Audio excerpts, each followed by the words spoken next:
Donc bonjour à tous. En fait, je suis pas sûre que Laurent ait utilisé les bons mots pour présenter, notamment mettre le mot cryptographie avec moi. Je pense que restez dans la salle. Nous n'allons pas du tout parler de cryptographie.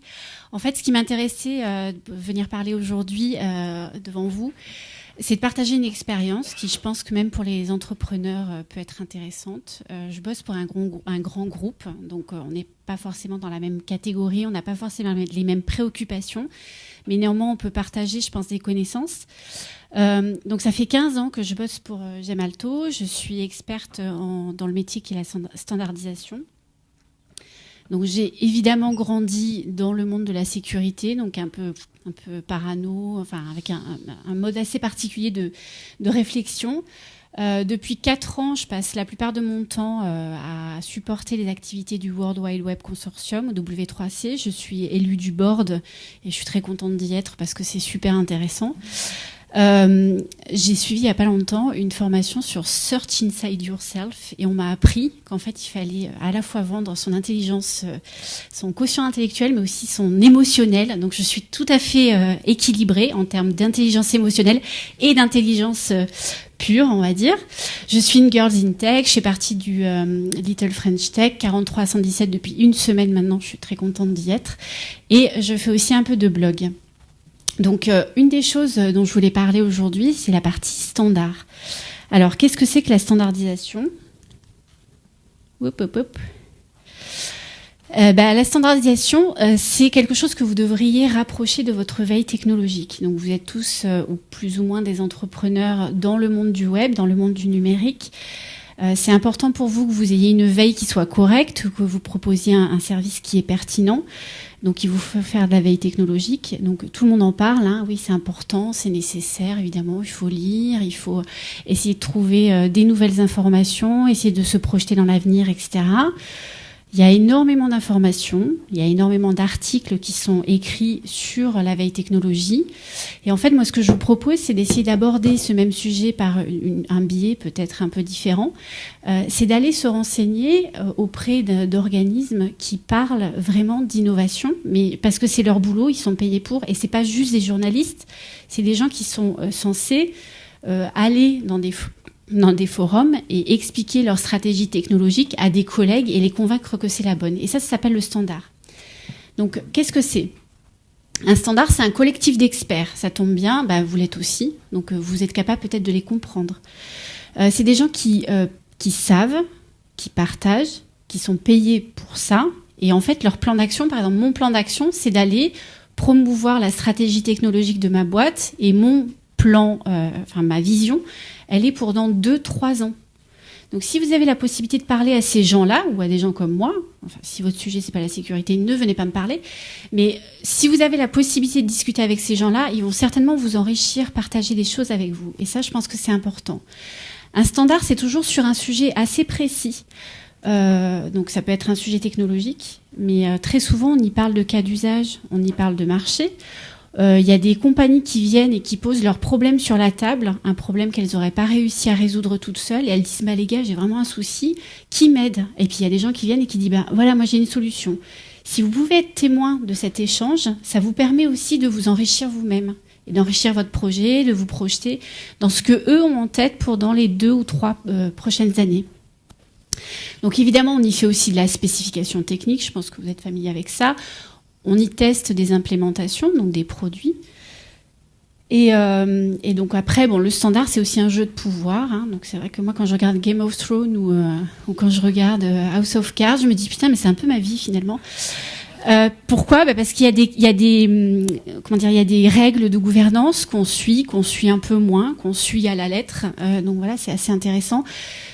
Ce qui est aussi intéressant, c'est que c'est international, c'est cross-market. Ça veut dire que vous pouvez avoir de la fertilisation. Lorsque vous avez un expert du mobile qui rencontre un expert de la TV, ben forcément, il va se passer quelque chose. Même s'ils ont des intérêts communs, ils vont essayer de développer des nouvelles choses.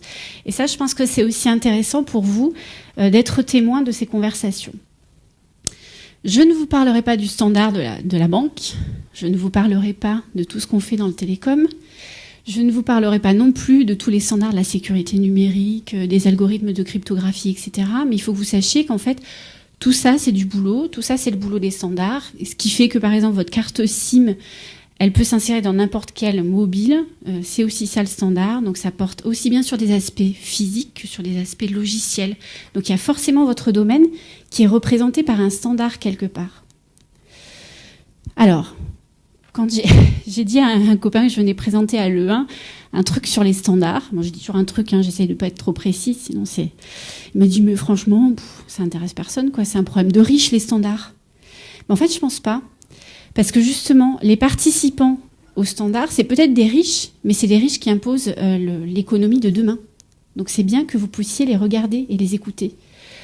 Les discussions, elles portent sur la prochaine vague des technologies ou sur la prochaine vague des services. Donc, si vous voulez pas vous faire ramasser justement à la prochaine vague, écoutez-les.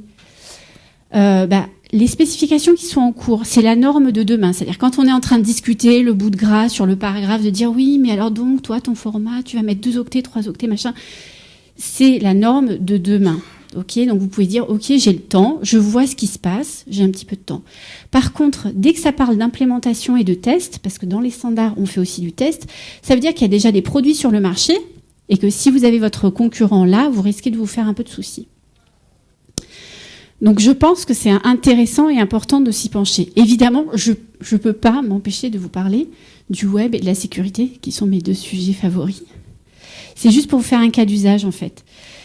Quand vous regardez les différents organismes de standardisation qui existent et qui traitent de la sécurité et du web, donc il y a des choses qui sont, on va dire, plutôt relatives aux devices, donc la plateforme, le PC, le mobile, etc. Il y a des choses qui sont plutôt relatives à des solutions, par exemple, d'authentification ou de délégation qui font partie de la sécurité. Vous avez évidemment le temple du temple avec le W3C et puis l'OWASP sur la partie web, et tous les protocoles sont définis à l'IETF. Donc ça, c'est juste à titre d'exemple. Voilà, par exemple, ma planète à moi. Moi, je passe toute mon année à bosser là-dessus et à regarder ce qui se passe.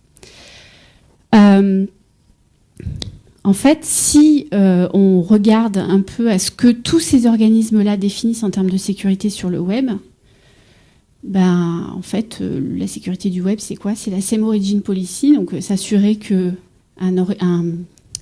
une ressource qui est accédée vient d'une origine qui est autorisée et qui doit être la même que celui qui a qui a déployé le service. On a la capacité de protéger la communication serveur-client par du HTTPS ou pas, et puis des fois avec des fonctions plus ou moins exotiques ou avec des répétitions plus ou moins aléatoires. Et tout le reste, c'est de l'implémentation browser. Et donc du coup, une des raisons pour lesquelles je partage ça avec vous, c'est pour vous dire que si vous êtes intéressé par les aspects sécurité, il y a encore beaucoup de choses qui sont non standardisées, qui relèvent du domaine des browser makers et qui font que il y a des projets, des progrès ou des travaux qui sont en cours de développement dans les différents organismes que j'ai évoqués ici et qui doivent donc du coup travailler. Donc ce que vous devriez faire, vous, à mon sens, c'est faire le petit exercice de dire quel est mon domaine? Est-ce que je suis dans un service particulier? Quels sont les organismes de standardisation qui se préoccupent de mon problème ou qui recoupent mon problème? Ou alors, ma solution repose sur un concept technologique assez particulier. Si ça se casse la gueule, je vais avoir un problème. Faisons de la veille technologique dessus. Voilà, donc ça, c'est le genre de choses que je vous recommande. Alors ça, c'est juste pour vous... Je suis désolée pour le slide un peu dense, mais c'est pour vous expliquer en termes... Et puis faire un petit test, voir si vous êtes au courant que, par exemple, le W3C définit une API, une librairie crypto, qui va être implémentée dans tous les browsers. Et ça, c'est en public, dans le standard. Donc, je ne sais pas qui était au courant de ça. Bravo, Dom bosse pour le W3C, je suis contente. Voilà, mais ça, je veux dire, c'est une information qui est publique. Et donc, évidemment, là, c'est très technologique comme information que je vous donne. Mais ça veut dire quoi? Ça veut dire que vous, par exemple, si vous êtes en train de construire un service qui manipule des données qui sont un petit peu sensibles, que vous souhaiteriez pouvoir avoir un modèle de sécurité un peu plus robuste que simplement du HTTPS, vous allez pouvoir utiliser cette API, pas avant tout le monde, parce qu'il y a déjà des gens qui l'utilisent, mais elle est déjà implémentée dans tous les browsers. On est en phase de test, c'est ce dont je parlais tout à l'heure. On est en phase de test sur cette API. Elle est déjà implémentée dans les navigateurs. Donc, voilà, ça fait partie des informations que vous pourriez trouver si vous preniez un petit peu de temps pour aller regarder la dernière newsletter du W3C et vous intéresser un peu à ce qui se passe là. Vous faites tous des applis mobiles, j'imagine. Donc l'OWASP, qui est un organisme qui s'appelle l'Open Web Application Security Pay for Project, sans doute. Chaque année sort les 10 vulnérabilités les plus fortes que toutes les applications ont. Donc si vous sortez votre appli mobile et que vous ne suivez pas ces 10 vulnérabilités, ou que vous ne jetez pas un œil, parce qu'évidemment derrière il y a des recommandations, comment éviter ces vulnérabilités les plus importantes, c'est peut-être dommage pour vous, parce que vous allez vous faire hacker ou vous pourriez avoir un souci. Et ça encore, c'est public. C'est pas compliqué. Vous tapez OWASP, le top 10, ça s'appelle OWASP top 10, hop, ça sort. Et vous aurez des questions sur comment j'ai implémenté mon authentification, est-ce que secure, pas secure, comment je gère mes passwords, comment je gère mon serveur. C'est des trucs vraiment de base, Donc c'est aussi intéressant. Et public. Autre information sur la sécurité toujours disponible. Donc FIDO Alliance. FIDO Alliance, c'est un organisme de standardisation qui regroupe 150 acteurs aujourd'hui du monde du web et qui travaille en fait sur l'authentification facile. Je vais sur PayPal, je veux m'authentifier, j'appuie sur un bouton et j'utilise un token. Je vais sur un autre service, par exemple sur mon Gmail. Pareil, j'utilise un token, c'est le même, je m'authentifie. Voilà, donc là, en ce moment, vous avez cette solution qui est vraiment une solution end-to-end, qui concerne à la fois le mobile. Donc, il va y avoir des librairies embarquées dans les mobiles qui sortent en ce moment, qui implémentent ça, et la partie serveur aussi qui existe. C'est en ce moment déployé. Donc, ça pourrait être intéressant pour votre service, éventuellement, que vous soyez prêt à utiliser cette authentification. Encore une fois, information publique. Et puis voilà, ça vient de 150 compagnies du monde du web. Donc ils sont entre eux, ils savent très bien qu'ils vont déployer le service, etc. Et c'est dommage que vous manquiez cette information-là et que vous n'en bénéficiez pas. Autre information qui est assez intéressante, je pense, c'est toujours en termes de sécurité. Je suis un peu monomaniaque, je vous avais prévenu, de toute façon. En fait, l'INARO, donc qui est une fondation qui s'occupe de Linux, sort ce qu'on appelle un TEE, c'est un Trusted Execution Environment. En fait, c'est un environnement d'exécution isolé qui peut se poser sur un chipset ARM, donc que vous trouvez évidemment dans la plupart des téléphones. Et en fait, vous avez ici un projet open source qui sort, dont l'objectif c'est aussi de supporter l'implémentation du DRM développé par le W3C, donc le W3C Encrypted Media Extension, qui est un sujet peut-être polémique, mais en tous les cas, le résultat, c'est quand même que vous avez en open source bientôt la capacité de développer de l'applicatif qui va être sécurisé, parce que le Trusted Execution Environment, comme je l'ai évoqué, c'est un environnement d'exécution qui va vous garantir un stockage sécurisé, de l'exécution dont on ne pourra pas modifier le code, voilà, tout un tas de vertus, je pense, qui, encore une fois, si vous développez un service un peu sensible, pourrait être intéressant. Voilà, mais aussi donc ça, c'est tout ce qui est en test, qui existe, qui va venir, cette année, l'année prochaine. Mais il y a aussi d'autres choses qui se préparent, et je pense que c'est là aussi que ça peut être intéressant. Si vous êtes en prospection, si vous essayez de savoir quelle est la prochaine vague, si vous essayez de faire, par exemple, une étude de technologie sur l'IoT, qui est un sujet hyper trendy, voilà, c'est bien aussi d'aller traîner dans ces organismes de standardisation. Donc, par exemple, vous avez le W3C qui travaille sur une librairie encore de paiement. Donc, un paiement facile. Si vous développez, vous, un service de paiement, posez-vous la question, quel sera l'overlap avec ce qui est en train d'être développé par le W3C. Vous pourriez être hors compétition ou au contraire être pile poil dans la cible, et tant mieux pour vous à ce moment-là. L'IETF qui travaille aussi sur la modification des protocoles pour pouvoir s'adapter au monde des choses. Et donc ça, c'est intéressant, donc en termes de sécurité, en termes de protocole, pour faire des choses un peu light, mais aussi au monde de la virtualisation. Donc encore une fois, si vous êtes sur ces domaines-là, jetez un œil. Voilà, après, en termes de fingerprinting, fingerprinting, c'est le truc un peu à la mode, donc ça vient aussi de manière naturelle et standard, justement, dans les devices. Donc je vous recommande d'aller faire un tour. Donc en gros, la recette pratique, je pense que vous l'avez compris, hein, le truc que vous pouvez faire en 34 heures, difficulté débutant. Donc vous devez mapper les standards qui sont dans votre domaine. C'est bien d'aller identifier les contributeurs et leur parler.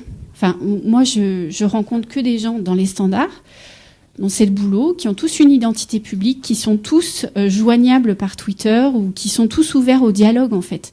Donc, c'est pas du tout un monde de chercheurs isolés. Voilà, on est là, on est à votre disposition, on aime bien raconter ce qu'on fait, d'autant plus que c'est public. Donc, en fait, il n'y a pas vraiment de secret. Enfin, voilà, on est aussi là comme une ressource publique pour les gens et pour essayer de faire. On est tous un peu techno-évangélistes. Hein. Donc, voilà. Donc, c'est bien. Venez nous parler. On n'a pas d'amis. Suivez les conférences où ils vont. Par exemple, j'espère que toute la planète écoute ce que Virginie Galindo raconte à l'E1 aujourd'hui. Parce que voilà, je parle du standard et je suis une personne qui est censée déployer la stratégie secrète de Gemalto. Donc voilà. Tous les mois, essayez d'aller jeter un œil sur les blogs, tous ces organismes de standardisation. Ils communiquent beaucoup. Ils sont très fiers d'annoncer qu'ils ont fait le nouveau test suite sur la librairie machin truc bidule. Regardez ce que c'est que cette librairie. Elle tombe peut-être dans votre domaine. Donc là, à première vue, la communication est peut-être pas forcément facile et accessible. C'est pas du journalisme grand public, mais voilà, c'est bien d'aller regarder ce qu'il y a. Et puis voilà, encore une fois, il y a beaucoup de produits qui sont annoncés ou préannoncés sur ces standards parce que les gens sont super fiers de dire je suis compliant avec W3C machin, avec IETF truc, etc. Donc c'est intéressant. Voilà. Et puis le dernier, en fait, c'est mon message que je vous indique ici. Si vous avez des bonnes idées, venez alimenter ces standards aussi. C'est intéressant parce que tous les organismes de standardisation ont sans doute un profil un petit peu old school, comme ma boîte, hein, une grosse boîte, etc. Et on a aussi besoin d'avoir des idées neuves, des gens qui viennent nous bousculer, etc. Et je pense que vous serez toujours très bien accueillis si vous venez dire au gars de Google, non mais ton truc c'est pourri, moi j'ai une autre idée, c'est celle-là. Et parce que, enfin voilà, il faut de l'échange dans les organismes de standardisation. C'est l'objectif en fait de ce métier. Voilà. Je vous remercie de m'avoir écouté. On peut rester en contact. Voilà, si vous avez des questions.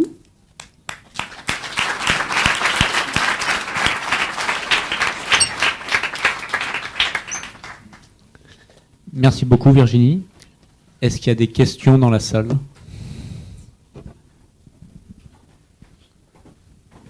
Oui, une là-bas.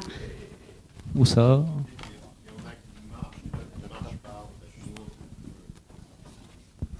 Nous, on est submergés par ces standards dans tous les sens. Donc, je parle au nom des petits devs et des petits start-upers qu'on est. Je fais partie de plusieurs organisations qui font et ont fait aussi des standards dans leur temps. Et moi, je trouve que globalement, c'est, je dirais pas une perte de temps, mais il y en a énormément qui échouent et qui n'arrivent pas à être repris par les communautés et qui finalement nous font perdre du temps, quoi, honnêtement.